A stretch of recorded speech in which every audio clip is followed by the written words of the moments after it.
तो यार मार्केट में फिर से खबरें गर्म हो रखी हैं कि रॉक का कोई प्लान नहीं है रेसलमेनिया 41 में अपीयर होने का या फिर किसी भी स्टोरी लाइन का। लेकिन at the same time rock ने कुछ मटेरियल फिल्म किया कोडी रोड्स के साथ। तो ये संकेत कहां जा रहे हैं यार?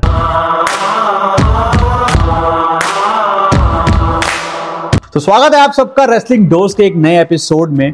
उम्मीद करता हूं आप लोग सब बढ़िया होंगे एकदम। हमेशा की तरह रिक्वेस्ट कर रहा हूं आप सबसे, वीडियो को लाइक कर दो यार, चैनल को कर दो सब्सक्राइब। इसी के साथ हम बढ़ते हैं अपनी पहली स्टोरी की तरफ। WWE का रिसेंटली नेटफ्लिक्स के हेडक्वार्टर्स में एक इवेंट हुआ था छोटा सा, बिकॉज हम सब जानते हैं कि 6 जनवरी को रॉ डेब्यू कर रही है नेटफ्लिक्स पे। वहीं पर ट्रिपल एच ने ये चीज कंफर्म करी है कि Pat McAfee WWE Raw announcing team में बहुत जल्दी फुल टाइम वापस आने वाले हैं। सो मोस्ट प्रॉब्ली वो फर्स्ट वीक ऑफ जनवरी से ही होगा। We are resuming. Pat McAfee यार एक बहुत ही बढ़िया प्ले बाय प्ले अनाउंसर हैं और मैंने हमेशा उनकी कमेंट्री बहुत ज्यादा इंजॉय करी है। आई होप आप लोगों ने भी काफी इंजॉय करी होगी over the years, not only on Raw but on various PLEs as well. ये चीज तो कंफर्म हो गई है कि वो बहुत जल्दी फुल टाइम वापसी करने वाले हैं और अब ये रोड टू रेसलमेनिया भी स्टार्ट हो जाएगा। तो रोड टू रेसलमेनिया में पैट मैकेफे की जो कमेंट्री होगी हम सब लोग वो एंजॉय कर सकते हैं अपने अपने टीवी सेट्स पे। ये तो एक बहुत ही बढ़िया न्यूज ट्रिपल एच ने कंफर्म करी है और मैं तो स्पेशली भाई लुक फॉरवर्ड कर रहा हूँ उनकी रिटर्न के लिए, बिकॉज पिछले कई टाइम में हमने देखा था कुछ एक पैटर्न बन गया था कि रॉयल रंबल में वो अपनी रिटर्न करते थे विद अ स्पेशल एंट्रेंस और यार वो भी बहुत बढ़िया होता था। तो अब देखते हैं रॉ नेटफ्लिक्स पे उनकी रिटर्न किस तरीके से होती है। तो यार मूविंग ऑन, सेम इवेंट पे निक खान ने एक बहुत ही बड़ी कॉन्फर्मेशन कर दी है। मार्केट के अंदर ये वाली खबर बहुत गर्म हो रखी थी कि जब रॉ नेटफ्लिक्स पे जाएगी तो पूरा प्रोडक्ट थोड़ा एजियर बन जाएगा या थोड़ा एटीट्यूड एरा के थोड़े थोड़े सीन पुराने वाले भी हमें देखने को मिलेंगे। लेकिन ऐसा कुछ होने नहीं वाला है, बिकॉज निक खान ने कंफर्म कर दिया है कि WWE का जो प्रोडक्ट है it will remain PG। Raw जब नेटफ्लिक्स पे जाएगी तो कुछ भी चेंज नहीं होगा, जैसा अभी चल रहा है सब कुछ चलता रहेगा। Which I don't fully believe what he is saying, because Netflix पे जा रहे हैं तो यार थोड़ा बहुत तो एजियर मुझे लगता है कि होगा। लाइक जो ब्लड वगैरह है वो थोड़ा बहुत कॉमनली यूज होना स्टार्ट हो जाएगा। अभी तो बहुत कम होता है, साल में 1-2 बार ही वो चीज यूज करते हैं। सो वो हो सकता है थोड़ा ज्यादा बढ़ जाए। प्लस जो प्रोफेनिटी होती है, लाइक जो गाली गलौज माइक पे होता है प्रोमोस के टाइम पे, समहाउ मुझे तो ऐसा लगता है कि ये होगा। बट निक खान ने सीधा सीधा कह दिया कि वो तो PG रहने वाला है, बिकॉज इसमें क्या होता है कि ये फैमिली फ्रेंडली कंटेंट है, पूरी फैमिलीज बैठ के एंजॉय करती हैं, तो इसीलिए हम लोग इसको कुछ भी चेंज नहीं करेंगे। तो वो तो भाई वक्त आने भी पता चलेगा जब नेटफ्लिक्स पे रॉ डेब्यू होगी, तो बहुत ही मजा आने वाला है यार। तो भाई पूरा 1 महीने का वक्त रह गया है। 6 जनवरी को नेटफ्लिक्स पे रॉ डेब्यू हो रही है, आज 5 दिसंबर हो चुकी है ऑलरेडी। तो यार मैं तो बहुत एक्साइटेड हूँ। कॉमेंट करके आप लोग भी बताना एक्साइटमेंट लेवल कितना है भाई रॉ के नेटफ्लिक्स के डेब्यू के लिए। तो यार मूविंग ऑन, तो यार ट्रिपल एच ने कंफर्म कर दिए हैं जब रॉ नेटफ्लिक्स पे डेब्यू करेगी तो सेलिब्रिटी इन्वॉल्वमेंट बहुत ज्यादा होने वाला है आगे जाके। तो अभी पिछले रिसेंट पास्ट में हम लोगों ने देखा काफी सारे सेलिब्रिटीज की इन्वॉल्वमेंट रहती है WWE के अंदर, जैसे कि बैड बनी, उन्होंने काफी सारी अपीयरेंसेस दी पिछले कई सालों में। देन लोगन पॉल, उनके पास तो WWE टैलेंट कॉन्ट्रैक्ट है, वो तो इन रिंग टैलेंट बन चुके हैं लोगन पॉल। तो लोगन पॉल की काफी बढ़िया इन रिंग परफॉर्मेंस रहती है जो भी उनके मैचेस वगैरह होते हैं। आगे जाके हमें और काफी सारे US के जो सेलिब्रिटीज हैं उनकी इन्वॉल्वमेंट रॉ और नेटफ्लिक्स पे देख सकते हैं। ये वाला एरा मेरे को थोड़ा थोड़ा एक स्पेशल होस्ट की एक सेगमेंट होती थी मंडे नाइट रॉ पे, हर हफ्ते कोई ना कोई सेलिब्रिटी आते थे और वो गेस्ट होस्ट होते थे शो के। तो मेरे को ये उस चीज की याद दिला रहा है थोड़ा थोड़ा। बहुत मजा आने वाला है, मैं तो बहुत एक्साइटेड हूँ भाई। देखते हैं कौन से नए सेलिब्रिटीज आएंगे और वो रिंग के अंदर कितने कंफर्टेबल होते हैं, ये भी देखना बहुत ज्यादा इंटरेस्टिंग रहेगा आगे जाकर। तो यार मूविंग ऑन, WWE ने कंफर्म कर दिया है 2025 साल का पहला सैटरडे नाइट्स मेन इवेंट। अभी 14 दिसंबर को सैटरडे नाइट्स मेन इवेंट होने जा रहा है जो कि होगा नासाउ कॉलिसियम में।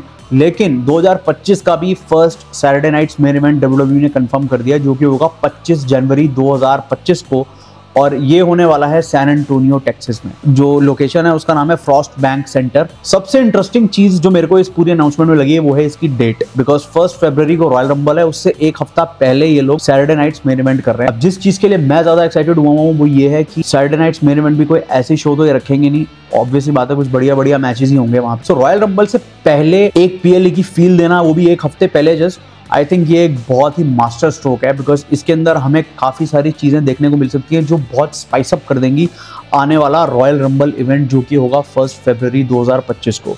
तो यार WWE तो ऑल आउट जा रही है 2025 में, अनाउंसमेंट्स आ रही हैं और बहुत मजा आ रहा है यार सुन के इनको। एक्साइटमेंट लेवल हमारा भी बढ़ता जा रहा है 2025 जैसे जैसे पास आ रहा है कि देखते हैं WWE के अंदर और क्या बढ़िया बढ़िया चीजें होने वाली है। समर स्लैम ऑलरेडी 2 नाइट के अनाउंस हो चुकी है 2025 में, रेसलमेनिया तो होती 2 नाइट की है। ये तो चीजें बहुत ज्यादा स्पाइस अप कर रही हैं 2025 का साल।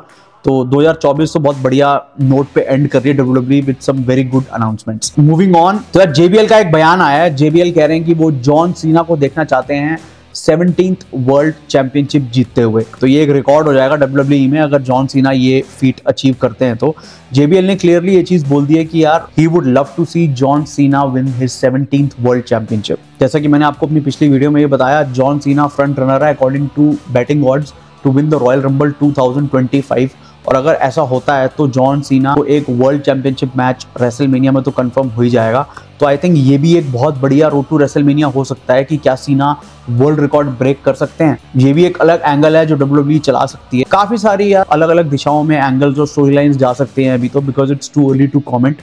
जनवरी जैसी आएगा तब थोड़ी थोड़ी पिक्चर क्लियर होनी स्टार्ट होती है वीक बाय वीक।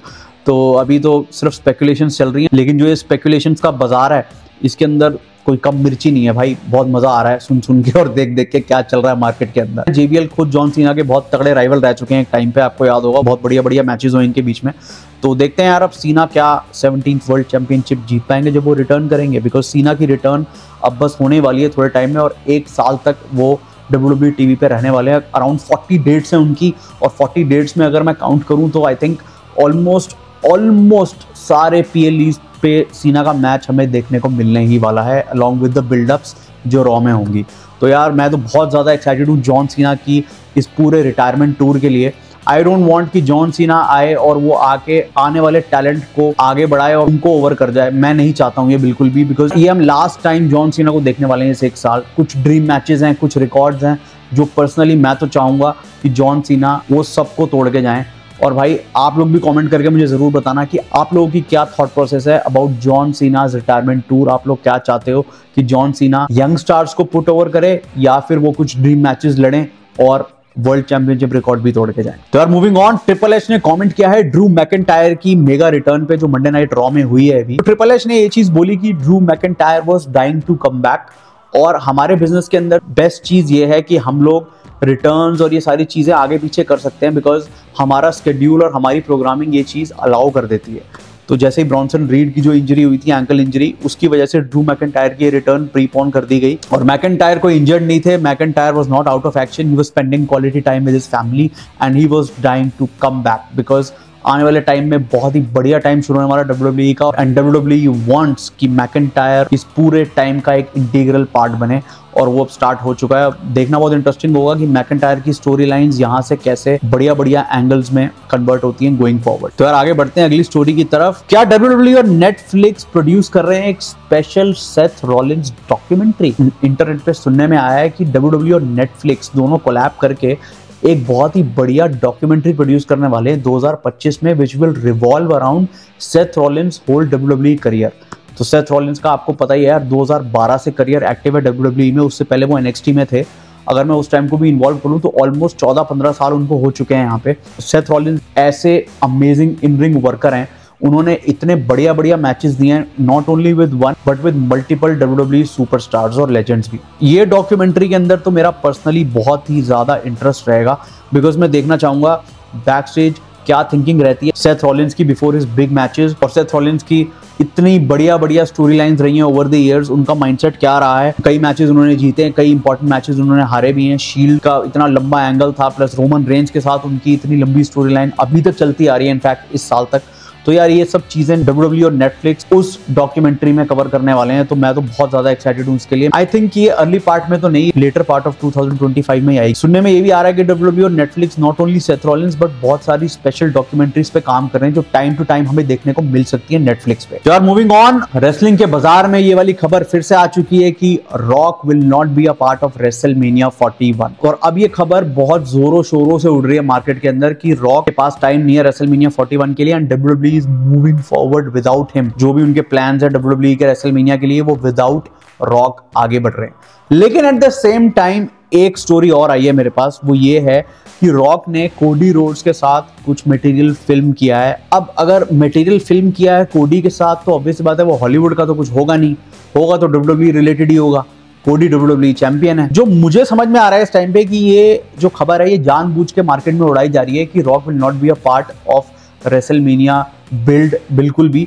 और होगा क्या कि ये नेटफ्लिक्स के ऊपर जो WWE का रॉ डेब्यू होने वाला है वहां पर रॉ की अपीयरेंस अनाउंस नहीं होगी और वो एकदम से आएंगे just to get that reaction, because ये बहुत बड़ा दिन है WWE के लिए। और अभी जो मैं अभी यहाँ पे प्रेडिक्ट कर रहा हूँ कि ये वाली खबर अभी और आग पकड़ेगी कि Rock will not be a part of the road to WrestleMania 41 और एकदम से उनकी एंट्री होगी और रॉक और कोडी का मैच मुझे 1-on-1 समझ में आ रहा है रॉयल रंबल में। जो मेरे को लग रहा है, मैं गलत हो सकता हूं भाई, आगे जाके हो सकता है कि ये चीज होए ना बिल्कुल भी और ये बात सच भी होगी, रॉक एक्चुअल में पार्ट नहीं है रेसलमेनिया 41 की बिल्ड का। लेकिन मुझे लगता नहीं कि ऐसा होगा, पता नहीं क्यों यार अंदर से आवाज आ रही है कि Rock will be a part of this WrestleMania. ये अभी इसको हवा दे रहे हैं खबर को सो दैट लोग इस पे यकीन कर लें और फिर एकदम से जब रॉक आए तो उसका रिएक्शन जो होगा वो ओवर द टॉप होगा। अभी ये वाली खबर जब हवा पकड़ेगी तो लोग स्पेकुलेट कर लेंगे कि यार रॉक तो आ नहीं रहे, तो अभी से स्पेकुलेशन स्टार्ट हो गए हैं कि Roman Reigns versus Seth Rollins versus Cody Rhodes versus CM Punk fatal 4-वे मैच। ये ऐसी खबरें भी शुरू हो गई हैं कि रेसलमेनिया के एक नाइट पे ये वाला मेन इवेंट डालो और एक नाइट सीना का मेन इवेंट डालो। तो यार यहाँ तक चीजें अभी तक आ चुके हैं और अभी तो ये खबर सिर्फ जस्ट आई है बाहर। तो सोचो जब इसको थोड़ी हवा मिलेगी, रॉक रेसलमेनिया 41 में नहीं आ रहे, तो लोग अपनी स्पेकुलेशन किस हद तक आगे ले जाएंगे